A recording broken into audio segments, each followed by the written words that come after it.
It's Wednesday, January 10th. I'm your host, Sarah Beal.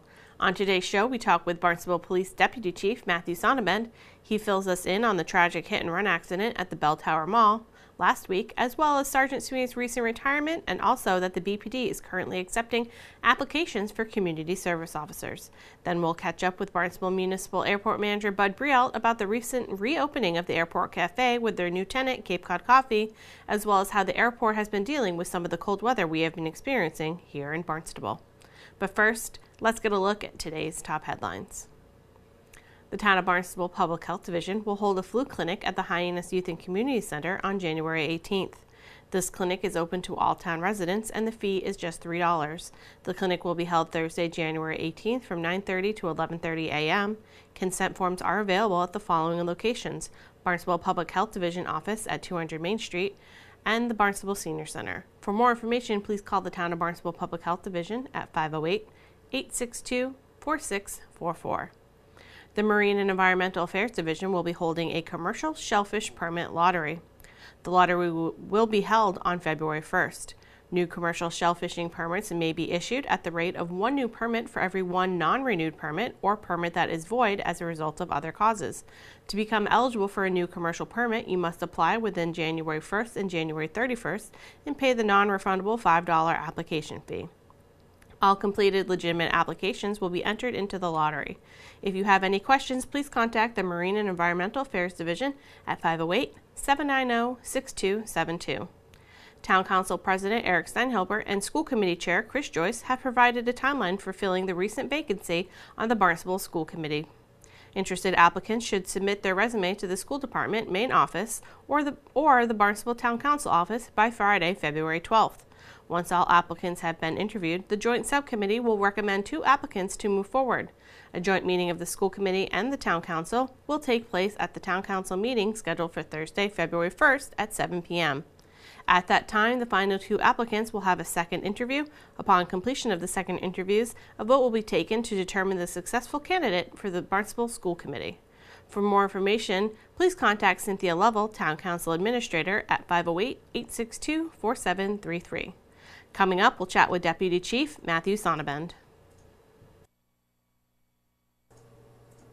Deputy Chief, thank you so much for joining us today. The first thing I want to talk about is there was unfortunately a fatal hit and run on Friday evening. Let's kind of start and talk a little bit about what exactly happened. Okay.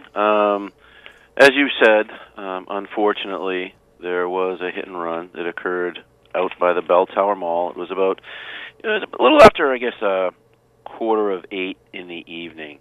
And basically what happened is, as you know, that section of 28 can get rather congested. It's heavily traveled. And apparently a man was trying to cross the street, and the young lady was driving down the road. I don't know exactly, what the whole parameters of what caused the accident in regards to what she was doing and what he was doing exactly, but unfortunately she struck him. This is about 7:50 p.m., and he obviously was very seriously injured. She pulled over to the side of the road, I guess checked on him, then got in her car and left.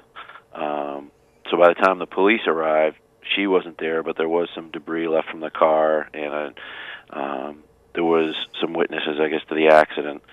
So what they were able to do is we called some detectives in. We called our traffic division in, and through the investigation, they were able to piece together what happened. And the next day, at about 3 p.m., the young lady came and turned herself in. And she was charged with the incident. She was charged with the crash. And as you can see from today's paper on the front page, she was arraigned, and she did appear over at court. But right now we are still piecing some things together. There are still some investigative things that need to be done. So there's some things I really can't comment on, but there are some things that the traffic division and the detective division still are following up on and are still pursuing to really piece this whole thing together to find out exactly what happened. Right. It's a really tragic thing that happened. Unfortunately, the man did pass away. Yes. And, it's never, it's hard to say what you would do in that kind of situation, but it's never a good idea to leave the scene of an accident. I just want our residents and our viewers to be aware of that. I mean, that's just adding, on top of what's already going to be happening.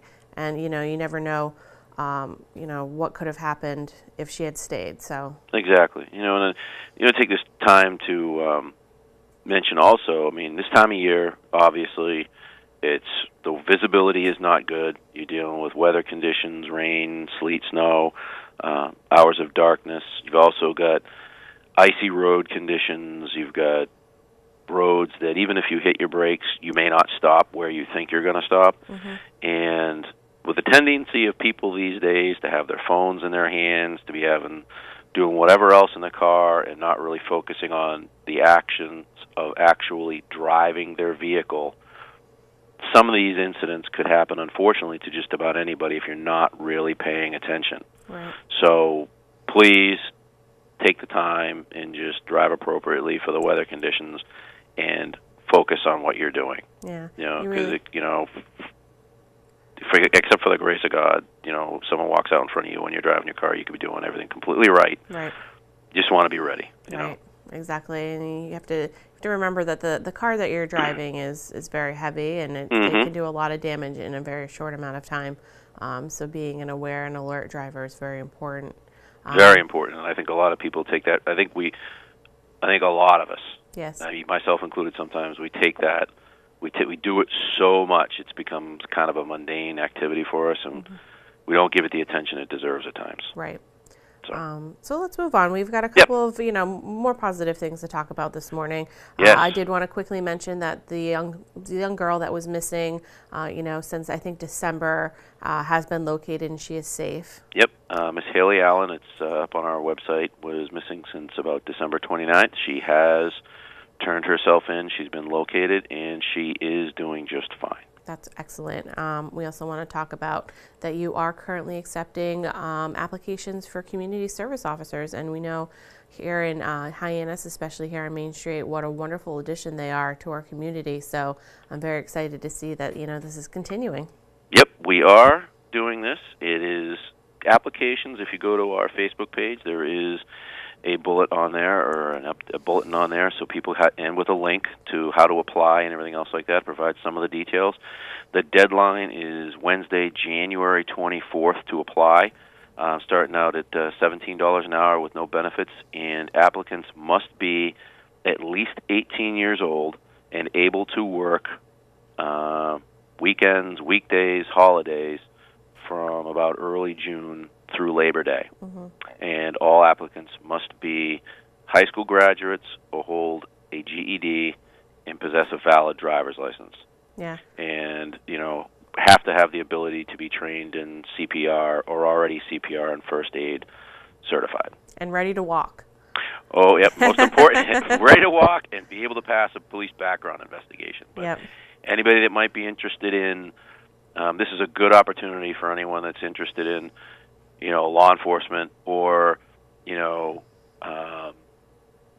community service and welfare type things. Mm-hmm. It's a good opportunity for people because you work a lot with that population. You get to work a lot with different groups that work around that population. So we've had some people that were not necessarily a police career wasn't exactly their main motivation, but they were interested in some human services things too. So this is something good for people that are interested in many of those things. And in the future, I see a lot of law enforcement going towards that community policing, community service oriented stuff. And if you have a background in this, it's definitely a good thing to put on your resume for either one of those career fields. Wonderful. And it's definitely it's sort of the way I look at it is it's sort of like the next generation of the summer officers that we used to have here on Cape Cod. It's absolutely. It's a great way. It's almost kind of like an internship, if you will. And I know you've had a couple of people that have come back a couple of years, and have you had some people become officers that have been? We have. Yes, we have. Dennis Reddy was a community service officer, and he was in our most recent group that just graduated the academy, and they're in field training right now. We also have a couple others that are currently on the list, and if we do any hiring, should come up on our next round of hiring. Wonderful. So, yes, Yes, yes, yes. Yes. So yes to all the above. Yes. So if anyone out there is interested, go to the Barnstable Police Department Facebook page, and you can find all the information you need there on how to apply. The last thing we're going to talk about real quickly is Sergeant Sweeney retired last week. I know I talked briefly with the chief about this last week. 40-year career is pretty amazing. It is amazing, and obviously, well, not maybe not obviously, but Sergeant Sweeney's been here a long time. He's been here longer than me. I've known him my whole career, and I don't know about you, but you come to work, and there are certain people that you always expect to be there. There are people that come and go, but there's people that you just expect to always be there. They're very personable, and they make coming to work. You look forward to coming to work because you look forward to interacting with those people. And Sergeant Sweeney, by all means, was one of those people. He was always had a smile on his face, always had good advice. And he'll be sorely missed. It'll be hard to repeat. He's irreplaceable. Definitely. And he'll be missed. I remember I said this to the chief last week when I first started working for the town. He was one of the first police officers that I met. And, he just sticks with you. He's just an outstanding guy, and he definitely will be missed. And you guys were lucky to have him for as long as you did. Yep. Regardless, he's a good human being, and that's about the best thing I can say for him. He's a good human being and a great guy. Wonderful. Well, thank you so much, Deputy Chief, for joining us today. I really appreciate it, and I look forward to talking to you again in the future. All right. Have a great week. You too. Thank you. All right. Bye-bye. Bye. My guest today is Deputy Chief Matthew Sonnabend of the Barnstable Police Department. And now let's head to the Barnstable Municipal Airport and get an update from Airport Manager Bud Brielt. But thank you so much for joining us today. We're in the beautiful Cape Cod Coffee Cafe here at the airport. They just opened about last month. How has it been going? I think it's been going fairly well for given you're building a new business. So every week we see some new things happening here. Last week they just started offering a full menu. Breakfast, lunch, and takeout. What do they call it? Grab and go. Yep. So in a few moments, I was hoping you might be able to speak to their marketing manager and Steve, and a little bit more detail about what's happening here at the cafe. But we're so glad that they're here. Yeah. And I think things are looking really good for the future. That's wonderful. It's nice to know that you can come down and get a good cup of coffee if you're wanting one. And if you know about them, they're going to be starting to make their own donuts here, which are very famous in the Mashpee area. If they're anything like the donuts they had at their opening, those are the same ones. It'll be well worth it to come out here to try them. Exactly. They were so good. Right. I highly enjoyed them. I think I had too. Yeah, I did too. Yeah, so good. We also want to talk about, we've had some extreme weather lately. We had a pretty good storm last week. We didn't get a lot of snow, but it did bring a lot of ice. How did that kind of affect the airport? Well, the airport is taxed by the FAA to remain open 24 hours a day, so weather permitting. So our task when we get snow or ice is to try to maintain a minimum of one runway, one taxiway, and the ramp open for business. Now, we're open. That doesn't necessarily mean that the airlines are open or anybody else. So during the height of the storm, one day, I believe it was last Thursday, no one was flying. But we were working to keep the airport open and stay ahead of the weather if we can. And we did. And but the winds were just too bad. I mean, we had hurricane force winds at 75 miles an hour here. So unfortunately, we had no damage here at the airport. And the other thing that's been affecting it is the icing that you're getting, and the extreme cold temperatures have been affecting ice in the harbors in both Nantucket and in Hyannis. And because of that, the high-speed ferries were unable to run. And then that's when they the passengers come up here to the airport to try to seek seats on planes to get over to Nantucket. What I've been talking about for a long while is this concept of the lifeline to the islands, is that involves all modes of transportation to the islands, and so that you can't treat one to the detriment of the other. And which is, I think, what we've seen a little bit of that in the recent years in the advent of the high-speed ferries, which are great. It's a wonderful method to get to the islands. It's cheaper for the individuals, but you can't do that to the point where you put airlines out of business. And so that's had a negative effect on our ability here at the airport, not only to generate revenues, but also to provide services in an emergency situation. As you know, about 2 years ago, Island Airlines went bankrupt. Part of the reason was that they lost business. And when Island Airlines went bankrupt, we lost 50,000 passengers a year to the ferries. 10 years ago, when I started here, we had emplanements, which are passengers departing the airport, in the amount of about 200,000 a year. Last year it was 35,000. So we're down to 35,000 employments now, and we're trying to bring that back up by new airlines, bringing in large air carriers like JetBlue and maybe others. And that's been a boon to charter flights, but it's a huge boon to this ferry system. But going back to what I was talking about earlier, is that when the harbors silt in, or the harbors are iced in, or there's high winds and the ferries can't run, and people want to get to the islands, you come up here to the airport. And now, because of the reductions, we don't have the planes. Right. And we can't provide the service to the degree that we used to. And that's also included in there. There's a pilot shortage going on right now and that type of thing. But you have to treat us a little bit better in that overall plan for transportation for the area, so that we can indeed continue to provide that lifeline to the islands. Right. It's important. It's important for people getting to the island, and it's important for the people that live on the islands to be able to get off when they need Exactly. to. You know, if, like you said, it could be wind, it could be ice. You know, a ferry could go down. There still are residents over there that need to get to the mainland. So it's important. So, is there any, are you taking suggestions maybe if people have ideas for, or if an airline is interested in coming here? How does that all work? Yeah, we're putting together right now a marketing plan, and we're working with mass development folks, with the town business section, and we're looking for any type of business that would work here at the airport. Because of the reduction in aviation business, we're looking for other things that are non-aviation to be able to expand here at the airport, hopefully with an aviation component, but if not, then we're looking at other things as well. Anything we can do to try to diversify our revenues so that we can continue to support the airport. FAA requires us to be self-sufficient, and then however we can get there. As you may or may not know, the airport owns the land where the Kmart Plaza is. We own a lot of land in the area, and we want to develop it. So if somebody's out there that has a good idea, would like to come talk to us, we'd love to hear them. Wonderful.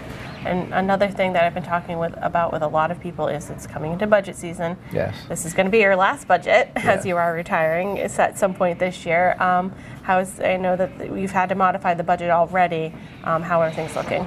They're not looking that great at the moment. As you know, we've had to reduce our budget. We're down now about $2 million less than we were 2 years ago. This year I've had to, for the first time, use our reserves to help balance the budget. And then I had to go back in and reduce the budget even further because as an enterprise fund, we're not supposed to budget for more than the revenues that we generate. Right. And our revenues, when they were certified this year, came in lower than what we'd used for the budget for 2018, so we had to modify our budget even again. So now we're in the process of putting together our budget for 2019, and it's probably about the same or less. We're also looking at our capital plan, which, as you know, over the last 10 years, we probably put $100 million or more of improvements here at the airport. We can't do that anymore. We're going to have to be very slow and careful. We also are heavily dependent on the FAA and Mass DOT for funding for our capital projects. So we talk to them first, find out what kind of monies are available, and we try to plug that into our capital project plan, and then we have to modify it based on the amount of money that we have available for our share. Even though we're only paying 5% of our share, 5% is a lot of money on some projects. 5% of a $10 million project is a lot of money. Yep. So that affects our budget. And so we're having now to look at modifying our capital plan because of that. Well, it'll be interesting to see how it all kind of works out. Hopefully we'll get an uptick in business soon, and that would be awesome. Things will be looking more on the bright side. Cape Cod Coffee could go boom, and we'd maybe make a few bucks. Wonderful. That'd be great. Thank you so much, Bud, for chatting with us today. Appreciate really it. Thank you, Sarah. Steve, thank you so much for joining us today. Sure. I'm very excited that Cape Cod Coffee is now at the airport.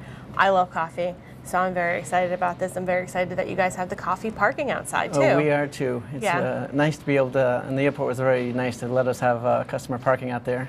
The gates open up as soon as we get here, and so people can just zip on in, get their coffee, and leave, and zip on out. So that's great. It's right in the employee parking, which is right next to where we are in the Cape Cod the Cape Cod Coffee Cafe. Yes. What kind of items can people find when they come here? This is just like our other locations. We have over 25 different types of coffee that you can buy, retail bags of a pound. We also have breakfast sandwiches, which we just started this past week. We have lunches of soup, salads, and sandwiches like turkey and cheese and ham and cheese. Of course, we have everything that other coffee houses have, like croissants and bagels and muffins, a bunch of stuff. We have merchandise here. We're about to get freshly made donuts starting in a couple weeks that will be made here every morning. So if you want hot donuts, this is the place to go. That's wonderful. What are your hours and what days are you open? We're open every day of the week from 5:30 to 1.